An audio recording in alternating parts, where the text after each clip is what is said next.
ಕೃಷ್ಣ ಅವರ ಅಂತಿಮ ಯಾತ್ರೆ ಸಾಗ್ತಾ ಇದೆ. ಈಗ ಬಹುತೇಕ ಸೋಮನಹಳ್ಳಿ ತಲುಪಿದೆ. ಈಗ ಹುಟ್ಟೂರು ಸೋಮನಹಳ್ಳಿ ತಲುಪಿದಂತಹ ಪಾರ್ಥಿವ ಶರೀರ ಜನ್ಮ ತಾಳಿದ ನೆಲದಲ್ಲೇ ಮರೆಯಾಗಲಿರುವಂತಹ ಅಜಾತ ಶತ್ರು ಎಸ್.ಎಂ. ಕೃಷ್ಣನೂರಿನಲ್ಲಿ ಆವರಿಸಿದಂತ ನೀರವ ಮೌನ ಕಣ್ಣೀರ ನಮನ. ಸದಾಶಿವನಗರದಿಂದ ಈಗ ಸೋಮನಹಳ್ಳಿ ತನಕ ಅಂತಿಮ ಯಾತ್ರೆ ಸಾಗ್ತು. ಬಹುತೇಕ ಈಗ ಅಲ್ಲಿ ತಲುಪಿದ್ದಾಗಿದೆ.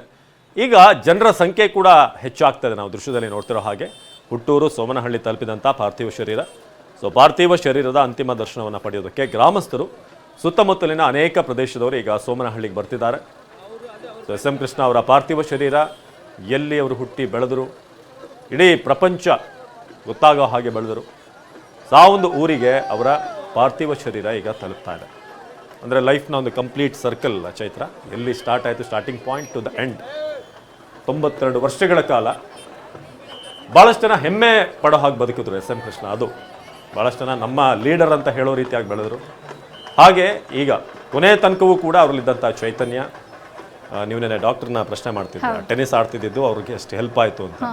ಆ ಸ್ಪೋರ್ಟ್ಸ್ ಅನ್ನೋದು, ಸ್ಪೋರ್ಟ್ಸ್ಮನ್ಶಿಪ್ ಎರಡೂ ಕೂಡ ಇತ್ತು ಅವರಲ್ಲಿ. ರಾಜಕೀಯದಲ್ಲೂ ಕೂಡ ಅವನು ಸ್ಪೋರ್ಟ್ಸ್ಮನ್ಶಿಪ್, ಸೋಲು ಗೆಲುವನ್ನ ಈಕ್ವಲ್ ಆಗಿ ತಗೊಂಡಂಥವ್ರು.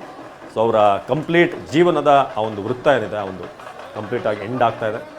ಬಟ್ ಅವರ ಐಡಿಯಾಲಜಿ, ಅವರ ವಿಷನ್ ಯಾವತ್ತಿಗೆ ಎಂಡ್ ಆಗಲ್ಲ. ಅದು ನಮಗೆಲ್ರಿಗೂ ಕೂಡ ಸ್ಫೂರ್ತಿ ಅನಿಸುತ್ತೆ. ಮಾತನಾಡಿದಷ್ಟು ಮಾತಾಡ್ತಾನೆ ಇರಬೇಕು ಅನ್ಸುತ್ತೆ. ಎಸ್.ಎಂ. ಕೃಷ್ಣ ಅವರ ವಿಚಾರಕ್ಕೆ ಬಂದಾಗ ನಿನ್ನೆ ಕೂಡ ಹೇಳ್ತಾ ಇದ್ವಿ, ಎಷ್ಟು ಮೆಮೊರಿ ಅಂತ ಹೇಳಿದ್ರೆ, ಬಾಲ್ಯದ ದಿನಗಳನ್ನ ಹೇಳಿ ಅಂತ ಹೇಳಿದ್ರೆ ಒಂದೊಂದು ಘಟನೆಯನ್ನ ಇಸುವೆ ಸಮೇತ ತುಂಬಾ ಚೆನ್ನಾಗಿ ಕಟ್ಟಿಕೊಡೋರು. ಈ ರೀತಿಯಾಗಿ ಮಾಡ್ತಾ ಇದ್ದೆ ನಾನು ಚಿಕ್ಕ ವಯಸ್ಸಿನಲ್ಲಿ, ಯಾವ ರೀತಿಯಾಗಿತ್ತು ಜೀವನ ಅನ್ನೋದನ್ನ ಹೇಳ್ತಾ ಇದ್ರು. ಈ ಸೋಮನಹಳ್ಳಿಗೆ ಬರ್ತಾ ಇದೆಯಲ್ಲ, ಈ ಸೋಮನಹಳ್ಳಿ ಅನ್ನುವಂಥ ವಿಚಾರದಲ್ಲೂ ಅವ್ರು ಮಾತನಾಡಿರೋದಿದೆ.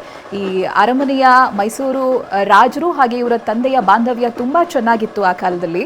ಸೋಮನಹಳ್ಳಿಗೆ ಏನಾದರೂ ರಾಜರು ಬರೋದಿದ್ರೆ ಬೆಂಗಳೂರಿಗೆ ಹೋಗುವಂಥ ಸಂದರ್ಭ, ಸೋಮನಹಳ್ಳಿಯಲ್ಲಿ ಒಂದು ಚಿಕ್ಕದಾದ ಒಂದು ಶಾಮಿಯಾನ ಎಲ್ಲ ಹಾಕಿ ಊಟದ ವ್ಯವಸ್ಥೆಯನ್ನ ಮಾಡ್ತಾ ಇದ್ರಂತೆ. ಊರಿನವ್ರನ್ನೆಲ್ಲ ಕರೆದು ಇವರು ಕೂಡ ರಾಜರನ್ನ ಬಹಳ ಹತ್ತಿರದಿಂದ ನೋಡುವಂಥದ್ದು, ಈ ರೀತಿಯ ನೆನಪುಗಳನ್ನು ಅವರು ಬಹಳಷ್ಟು ಬಾರಿ ಸಂದರ್ಶನಗಳಲ್ಲಿ ಹಂಚಿಕೊಂಡಿದ್ದಾರೆ.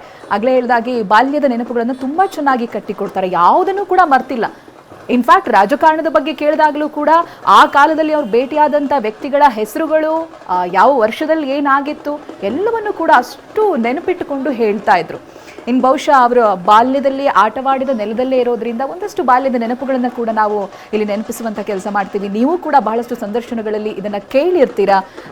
ತುಂಬ ತುಂಟ ಆಗಿದ್ರು, ಹಾಗೆ ಅಡ್ವೆಂಚರಸ್ ಕೆಲಸಗಳನ್ನ ಬಹಳಷ್ಟು ಮಾಡ್ತಾ ಇದ್ರು. ತಮ್ಮ ಸ್ನೇಹಿತರ ಜೊತೆ ಸೇರಿಕೊಂಡು ಒಮ್ಮೆ ಎಮ್ಮೆ ಮೇಲೆ ಕೂತು ಸವಾರಿ ಮಾಡೋದಕ್ಕೆ ಮುಂದಾಗಿದ್ರಂತೆ, ಬಿದ್ದು ಎಡಗೈಯನ್ನು ಮುರ್ಕೊಂಡಿದ್ರಂತೆ. ಸೊ ಅವೆಲ್ಲ ನೆನಪಾಗೋದು ಅವರು ಬಾಲ್ಯದ ಮಣ್ಣಿನಲ್ಲೇ ಈಗ ಕಾಣಿಸ್ಕೊಳ್ತಾ ಇದ್ದಾರಲ್ಲ ಈ ರೀತಿಯಾಗಿ. ಹಾಗಾಗಿ ನೆನಪಾಗ್ತಾ ಇದೆ ಅವರು ಬಾಲ್ಯದ ದಿನಗಳು ಹೇಗಿತ್ತು ಅಂತ ಅವರು ಹೇಳಿರುವಂಥ ಕೆಲವೊಂದು ವಿಚಾರಗಳನ್ನು ಇಲ್ಲಿ ಹಂಚಿಕೊಳ್ತಾ ಇದ್ದೀವಿ. ಇದೀಗ ನೀವು ನೋಡ್ತಾ ಇರುವಂಥ ನೇರ ದೃಶ್ಯ ಸೋಮನಹಳ್ಳಿಯಿಂದ ಮದ್ದೂರಿನ ಸೋಮನಹಳ್ಳಿ ತಲುಪಿದೆ. ಎಷ್ಟು ಜನ ಸೇರಿದ್ದಾರೆ ನೀವು ದೃಶ್ಯದಲ್ಲಿ ಗಮನಿಸಿ. ಕನ್ನಡದ ಬಾವುಟವನ್ನು ಹಿಡಿದು ಅವರ ಅಭಿಮಾನಿಗಳು ಸೇರಿದ್ದಾರೆ. ಕೊನೆಯದಾಗಿ ಅಂತಿಮ ನಮನವನ್ನು ಸಲ್ಲಿಸಬೇಕು, ಹತ್ತಿರದಿಂದ ಅವರನ್ನು ನೋಡಬೇಕು. ನಮ್ಮ ಮಣ್ಣಿನ ಮಗ, ರಾಷ್ಟ್ರ ಮಟ್ಟದಲ್ಲಿ ಸುದ್ದಿಯನ್ನು ಮಾಡಿದವರು, ಅವರು ತಂದಂಥ ಕೆಲವೊಂದು ಯೋಜನೆಗಳು ರಾಷ್ಟ್ರ ಮಟ್ಟದಲ್ಲಿ, ಅಂತಾರಾಷ್ಟ್ರೀಯ ಮಟ್ಟದಲ್ಲಿ ಸದ್ದನ್ನು ಮಾಡಿರೋದು ಇದೆ. ಹೇಳಿದ್ವಲ್ಲ, ಆ ಟೆಕ್ನಾಲಜಿ ಬಗ್ಗೆ ಅವರಿಗಿದ್ದಂಥ ಕಲ್ಪನೆ ಆ ಕಾಲಕ್ಕೆ ಯಾರಲ್ಲೂ ಇರಲಿಲ್ಲ. ಹಾಗಾಗಿ ಅವರನ್ನು ಎಲ್ಲರೂ ಅವರ ಅಭಿವೃದ್ಧಿ ಕೆಲಸಗಳಿಗೆ, ಅವರ ಆಲೋಚನೆಗಳಿಗಾಗಿ ಇವತ್ತು ಸ್ಮರಿಸ್ಕೊಳ್ತಾ ಇದ್ದಾರೆ. ಪ್ರತಿಯೊಬ್ಬ ರಾಜಕಾರಣಿ, ನಾಯಕರು ಹಾಗೆ ಸಾರ್ವಜನಿಕರು ಮಾತನಾಡಿದಂಥ ಸಂದರ್ಭನೂ ಕೂಡ ಇವರ ಕೊಡುಗೆ ಕನ್ನಡಕ್ಕೆ, ಭಾರತಕ್ಕೆ ಯಾವ ರೀತಿಯಾಗಿ ಇತ್ತು ಅನ್ನೋದನ್ನು ಸ್ಮರಿಸ್ಕೊಳ್ತಾರೆ. ಅದು ITBT ಸೆಕ್ಟರ್ ಆಗಿರ್ಬೋದು, ರೈತರ ವಿಚಾರದಲ್ಲಾಗಿರ್ಬೋದು, ಗ್ರಾಮೀಣ ಪ್ರದೇಶಗಳಿಗೆ ಅವರ ಕೊಡುಗೆಗಳಾಗಿರ್ಬೋದು, ಅಷ್ಟೆಲ್ಲ ಕೊಡುಗೆಗಳನ್ನು ಕೊಟ್ಟಿರೋದಕ್ಕೆ ಇವತ್ತು ಜನ ಪ್ರೀತಿಯಿಂದ ಬಂದು ಸೇರಿದ್ದಾರೆ. ಎಲ್ರಿಗೂ ಇಷ್ಟೊಂದು ಈ ರೀತಿಯಾದಂಥ ಅದ್ದೂರಿಯ ಬೀಳ್ಕೊಡುಗೆ ಸಿಗೋದಿಲ್ಲ. ಸಾವು ಎಲ್ಲರನ್ನೂ ಬಾಧಿಸುತ್ತೆ, ಸಾವೆಲ್ರಿಗೂ ಬರುತ್ತೆ. ಬಟ್ ದೊಡ್ಡವರು ಹೇಳ್ತಾ ಇರ್ತಾರೆ ಒಳ್ಳೆಯ ಸಾವು ಬರಲಿ ಅಂತ. ಒಳ್ಳೆಯ ಸಾವು ಅಂತ ಹೇಳಿದ್ರೆ ಈ ರೀತಿ, ನಾವು ಇಲ್ಲದಾಗಲೂ ಕೂಡ ಜನ ನಮ್ಮ ಕೆಲಸಗಳನ್ನು ನೆನಪಿಸ್ಕೊಳ್ಳೋದು, ಅಂತಿಮ ನಮನಕ್ಕೆ ಲಕ್ಷಾಂತರ ಜನ ಸೇರೋದು, ಅವರ ನೆನಪುಗಳನ್ನು ಮಾಡಿಕೊಳ್ಳೋದು, ಅಗಲಿದ ನಂತರನೂ ಕೂಡ ಜನರ ಮನಸ್ಸಿನಲ್ಲಿರೋದು, ಇದೇ ನಿಜಕ್ಕೂ ಒಳ್ಳೆಯ ಜೀವನ, ಜೊತೆಗೆ ಒಳ್ಳೆಯ ಸಾವು ಕೂಡ. ಇನ್ನೊಂದೇನು ಹೇಳಕೊಟ್ಟೆ ಅಂದ್ರೆ ಚೈತ್ರ, ಏನು 1999ರಿಂದ ಇವರು 2004ರವರೆಗೆ ಏನು CM ಆಗಿದ್ರು. ಅದಾದ್ಮೇಲೆ ಬಂದಂಥ ಸರ್ಕಾರಗಳೆಲ್ಲವೂ ಕೂಡ limited period. Dharam Singh, Kumaraswamy CM ಆದರು. ನಾವೀಗ ಅಂತಿಮ ಯಾತ್ರೆಯ ದೃಶ್ಯಗಳನ್ನು ನೋಡ್ತಾ ಇದ್ದೀವಿ, ನೇರ ದೃಶ್ಯಗಳನ್ನು. ನೆಡಘಟ್ಟ ದಾಟಿ ಆಲ್ಮೋಸ್ಟ್ ಈಗ ತಲುಪ್ತಾ ಇರುವಂಥದ್ದು ಈ ಒಂದು ಪ್ರದೇಶಕ್ಕೆ, ಸೋಮನಹಳ್ಳಿ ಭಾಗಕ್ಕೆ ಈಗ ಎಂಟ್ರಿ ಆಗ್ತಿರೋದನ್ನು ನೋಡ್ತಾ ಇದ್ವಿ. ಆಲ್ಮೋಸ್ಟ್ ಹತ್ತಿರ ಬರ್ತಿದ್ದಾರೆ. ಈಗ ಇಲ್ಲಿ ಭಾಳಷ್ಟು ಜನ ಸೇರಿದ್ದಾರೆ. ನೀವೀಗ ನೋಡ್ತಿರೋ ಹಾಗೆ ಈ ಮೇನ್ ರೋಡಿಂದ ಮತ್ತೆ ಒಳಗೆ ತಗೊಳ್ಳುವಂಥ ಒಂದು ಪ್ರದೇಶ ಏನಿದೆ ಅಲ್ಲಿ ಈಗ ಹೆಚ್ಚಿನ ಜನ ಸೇರಿದ್ದಾರೆ, ಮಹಿಳೆಯರು ಎಲ್ಲರೂ ಕೂಡ. ಸೊ ಕೆಲವೇ ಕ್ಷಣಗಳಲ್ಲಿ ಸೋಮನಹಳ್ಳಿಗೆ ಪಾರ್ಥಿವ ಶರೀರ ಈಗ ಹುಟ್ಟೂರಿಗೆ ತಲುಪುವಂಥದ್ದಿದೆ. ಸೊ ಮದ್ದೂರು ತಾಲೂಕಿನ ಸೋಮನಹಳ್ಳಿಯಲ್ಲಿ, ಸೊ ಮಂಡ್ಯದ ನಿಡಘಟ್ಟ ಬಳಿ ಇರುವಂಥ SMK ಪಾರ್ಥಿವ ಶರೀರ ಅಲ್ಲಿ ದಾಟಿ ಈಗ ಆಲ್ಮೋಸ್ಟ್ ಈಗ ಸೋಮನಹಳ್ಳಿಗೆ ಹತ್ತಿರ ಆಗ್ತಾ ಇದೆ. ಓಕೆ, ಮಂಡ್ಯ ಜಿಲ್ಲೆಯ ಮದ್ದೂರು ತಲುಪಿರುವಂಥ ಸೋಮನಹಳ್ಳಿ ತಲುಪಿರುವಂಥ ಗ್ರಾಮ. ಶಕುಂತಲಾ, ಇನ್ನೊಂದು ಏನಂತಂದರೆ ನನಗೆ ಆಲ್ಮೋಸ್ಟ್ ವಿದ್ಯಾರ್ಥಿ ದೆಸೆಯಿಂದ ನಾನು ಹೈಸ್ಕೂಲ್ ಆ ಟೈಮಲ್ಲೂ ಕೂಡ ಪೊಲಿಟಿಕ್ಸ್ ಅಂದರೆ ನನಗೆ ತುಂಬ ಇಂಟ್ರೆಸ್ಟ್. SM ಕೃಷ್ಣ ಆಗ 1999ರಲ್ಲಿ ಇಲ್ಲಿ CM ಆಗಿದ್ದಾಗ ಇನ್ನೊಂದು ನನಗೆ ಭಾಳ ಇಷ್ಟ ಆಗಿದ್ದು ವಾಜಪೇಯಿ ಅವರಲ್ಲಿ PM ಆಗಿದ್ದರು.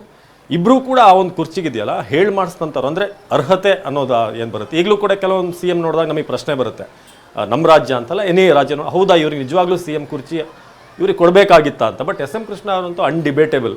ವಾಜಪೇಯಿ ಅವರು ಹಾಗೇನೆ, ಇಬ್ಬರು ಪಕ್ಷಗಳು ಬೇರೆ ಇರ್ಬೋದು.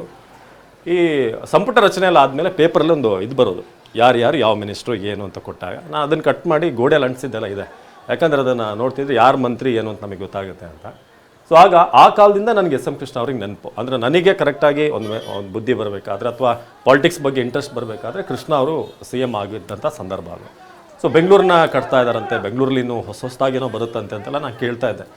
ಮೇ ಬಿ ನಾನೇ ಎಲ್ಲ ಓದಾದ್ಮೇಲೆ ಬೆಂಗಳೂರು ಹೋಗ್ತೀನಿ ಒಂದಿನ, ಅವಾಗ ಕೃಷ್ಣ ಅವ್ರು ಮಾಡಿರುವಂಥ ಕೆಲಸಗಳು ನಮಗೆ ಹೆಲ್ಪ್ ಆಗುತ್ತೆ ಅಂತ. ಬಟ್ ಸ್ಟಿಲ್ ಇವತ್ತಿಗೂ ನಾವು ನೋಡ್ತಾ ಇದ್ರೆ ಇತ್ತೀಚಿನ ರಾಜಕಾರಣಿಗಳು ನಾವು ಪ್ರಮುಖವಾಗಿ ನೋಡೋದಾದ್ರೆ ದುಡ್ಡು ಮಾಡೋದತ್ರ ಗಮನ ಹರಿಸ್ತಾರೆ ಹೊರತು ಶಿಕ್ಷಣದತ್ತ ಯಾರು ಕೂಡ ಗಮನ ಹರಿಸೋದಿಲ್ಲ.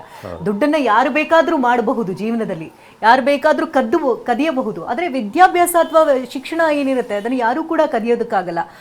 ಅದನ್ನ ಪ್ರಮುಖವಾಗಿ ಜನರಿಗೆ ಸೂಕ್ಷ್ಮತೆಯಿಂದ ತಿಳಿಸಕ್ ಹೊರಟಂತವ್ರು SM ಕೃಷ್ಣರವರು. ಯಾಕಂದ್ರೆ ಸ್ಕೂಲ್ಗಳಲ್ಲಿ ಕಂಪ್ಯೂಟರ್ಗಳಾಗಿರ್ಬೋದು, ಕಂಪ್ಯೂಟರ್ ಅಂತಂದ್ರೆ ನಿಜಕ್ಕೂ ಕೂಡ ಈ ರೀತಿ ಕಂಪ್ಯೂಟರ್ ಅನ್ನೋದೊಂದು ಇರುತ್ತಾ ಅನ್ನುವಂತ ಕ್ಯೂರಿಯಾಸಿಟಿ ಎಲ್ರಿಗೂ ಕೂಡ ಇರ್ತಿತ್ತು. ಅದರಲ್ಲೂ ಸರ್ಕಾರಿ ಮಕ್ಳಿಗಂತೂ ಕೈಗಿಟಕದ ಕುಸುಮ ಅನ್ನೋ ರೀತಿಯಲ್ಲಿ ಭಾಸ ಆಗ್ತಿತ್ತು. ಎಲ್ಲೋ ಊರಲ್ಲಿ ಒಬ್ರು ಮನೇಲಿ ಕಂಪ್ಯೂಟರ್ ಇದೆ ಅಂದ್ರೆ ಅಲ್ಲೇ ಓಡಾಡೋದು, ಆ ಕಂಪ್ಯೂಟರ್ ಇದೆಯಂತೆ ಅಂತ ನೋಡಕ್ ಹೋಗೋದು, ಆ ರೀತಿ ಎಲ್ಲ ಇರ್ತಿತ್ತು. ಈ ನಮ್ಮ ಸ್ಕೂಲ್ಗಳಲ್ಲಿ ಕಂಪ್ಯೂಟರ್ ಬರ್ತಂದ್ರೆ, ಯಾಕೆ ನಾನು ಸರ್ಕಾರಿ ಶಾಲೆನಲ್ಲಿ ಓದಂತ ಸಂದರ್ಭದಲ್ಲಿ ನಮ್ಮ ಟೀಚರ್ಸ್ ಎಲ್ಲ ಹೇಳೋರು, SM ಕೃಷ್ಣ ಅವ್ರೀಗ ಮುಖ್ಯಮಂತ್ರಿ ಆದ್ಮೇಲೆ ನಮ್ಮ ಸ್ಕೂಲ್ಗೆಲ್ಲ ಕಂಪ್ಯೂಟರ್ ಬರುತ್ತೆ ಅಂತ. ನಮ್ಗೆಲ್ಲ ಖುಷಿ ಕಂಪ್ಯೂಟರ್ ಬರುತ್ತೆ ಅಂತ. ಸೊ ನಮ್ಗೆಲ್ಲ ಟೆಸ್ಟ್ಗಳಲ್ಲೆಲ್ಲ ಕೊಡ್ಬೇಕಾದ್ರೆ ಹೇಳೋರು, ಕಂಪ್ಯೂಟರ್ ಕೊಟ್ಟಿದ್ ಯಾರು ಅಂತ ಕೇಳಿದಾಗ ನಾವು SM ಕೃಷ್ಣ ಅವರು ಅಂತ ನಿರರ್ಗಳವಾಗಿ ಹೇಳುವಂತ ಪರಿಸ್ಥಿತಿ. ಯಾಕಂದ್ರೆ ಒಂದು ಕಂಪ್ಯೂಟರ್ ಬಂದ ತಕ್ಷಣ ಆ ಕಂಪ್ಯೂಟರ್ ಕ್ಲಾಸ್ ಮುಂದೆನೆ ನಾವು 50 ಸರಿ ಓಡಾಡೋದು, ಅದು ಹೇಗಿರುತ್ತೆ ನೋಡ್ಬೇಕು ಅನ್ನೋ ಒಂದು ಆಸೆ. ಅಂದ್ರೆ ಪ್ರತಿಯೊಬ್ಬ ವಿದ್ಯಾರ್ಥಿಗಳಿಗೂ ಕೂಡ ಶಿಕ್ಷಣದ ಮಹತ್ವವನ್ನ ಸಾರಿ ಹೇಳಿದಂತವರು SM ಕೃಷ್ಣರವರು. ಯಾಕಂದ್ರೆ ಒಂದು ಸಣ್ಣ ಹಳ್ಳಿಯಲ್ಲಿಟ್ಟು ಕೆನಡಿ ಅವರಿಗೆ ಅವ್ರು ಹೋಗಿ ಅಲ್ಲಿ ಪ್ರಚಾರವನ್ನ ಮಾಡಿ ಮತ್ತೆ ರಾಜ್ಯಕ್ಕೆ ಬಂದು CM ಆಗ್ತಾರೆ ಅಂದ್ರೆ ಅದು ಸುಲಭದ ಮಾತಲ್ಲ. ಇದನ್ನು ಪ್ರತಿಯೊಬ್ರು ಕೂಡ ಮನದಟ್ಟು ಮಾಡ್ಕೊಂಡ್ ಬಿಟ್ಟಿದ್ರೆ ಆಗಿನ ಕಾಲದಲ್ಲಿಗೆ ಇಷ್ಟೊತ್ತಿಗೆ ಯಾರು ಕೂಡ ಶಿಕ್ಷಣ ವಂಚಿತರಾಗಿರ್ಲಿಲ್ಲ ಅಂದ್ರೆ ಎಲ್ಲರೂ ಎಂತೆಂಥ ಹುದ್ದೆನಲ್ಲಿ ಇರ್ಬೋದಾಗಿತ್ತು ಅಂತ ಅನ್ಸುತ್ತೆ.